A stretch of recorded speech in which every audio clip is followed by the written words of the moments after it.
একটা কথা বলি আপনাদেরকে যে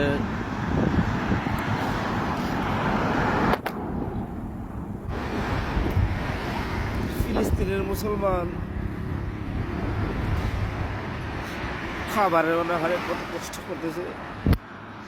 আসলে এটা ভাবতেই অনেক কষ্ট লাগে। আমি একজন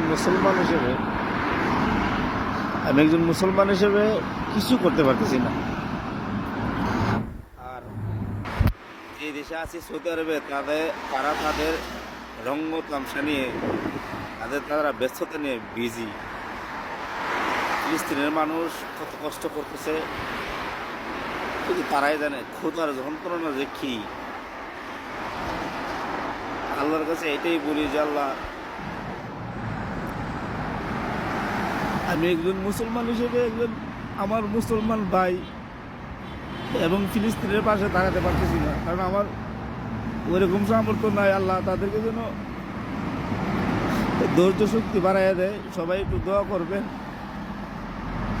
আমি টিকটকে যখন ঢুকলাম তখন দেখলাম যে বিভিন্ন দেশের নৌজাহান নিয়ে ফিলিস্তিনে ঢোকার চেষ্টা করতেছে, কিন্তু ইসরায়েল বাহিনী ঢুকতে দিচ্ছে না।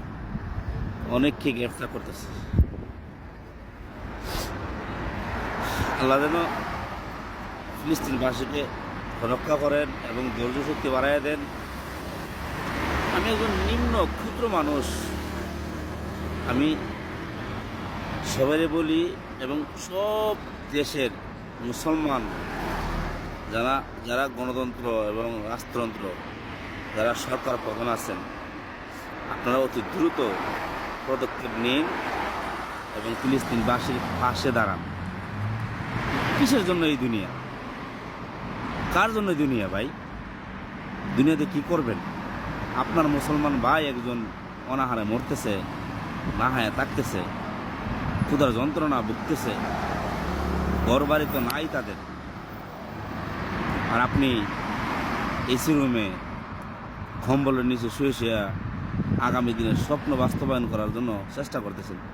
ধিক্কার জানাই এমন মুসলমানদের। আমার যদি সামর্থ্য থাকতো, আমি আমার জান প্রাণ সব দিয়া ফিলিস্তিনের পাশে দাঁড়াইতাম ইনশাআল্লাহ। তাওয়াক্কালতুল আল্লাহ, মনের খবর আল্লাহ জানে। তবে আপনারা সবাই যার যার জায়গা থেকে ফিলিস্তিনের জন্য দোয়া করবেন ভাই। নিজের জন্য স্বপ্ন দেখেন না, আর নিজের জন্য ব্যস্ততার মুহূর্তটা বানায়েন না। একটু ভাবেন তো, আপনার যদি এরকম পরিস্থিতি হইতো তাহলে আপনি মানুষের কাছে কতটুকু হাজারি করতেন খাবারের জন্য, আপনার সন্তানের জন্য। আপনার সন্তান যদি একটু অসুস্থ হয়, আপনি আল্লাহর কাছে কান্নাকাটি করেন, আল্লাহর কাছে রিজিকের জন্য কান্নাকাটি করেন, সুস্থতার জন্য কান্নাকাটি করেন। ফিলিস্তিনের কথা একবার ভাবছেন? আপনি কেমন মুসলমান? ধিক্কার জানায় এমন মুসলমানের উপরে যে আপনার ভাই কষ্ট করতেছে, আপনার হৃদয়ে কাঁদে না। আমরা যার যার জায়গা থেকে কিছু করতে পারি আর না পারি ভাই, এরকম রঙ্গ তামসা বাদ দিয়া অন্তত 2 রাকাত নফল নামাজ পড়ে ফিলিস্তিনের জন্য দোয়া তো করতে পারি। আপনার জায়গা থেকে, আমার জায়গা থেকে। আমার কথাটা সবার কাছে পোশাক আর না পোশাক, আই লাভ ফিলিস্তিন। তার জন্য যদি আমি একজন ক্ষুদ্র মানুষ, যদি আমি জান দিতে হয় আমি দিব।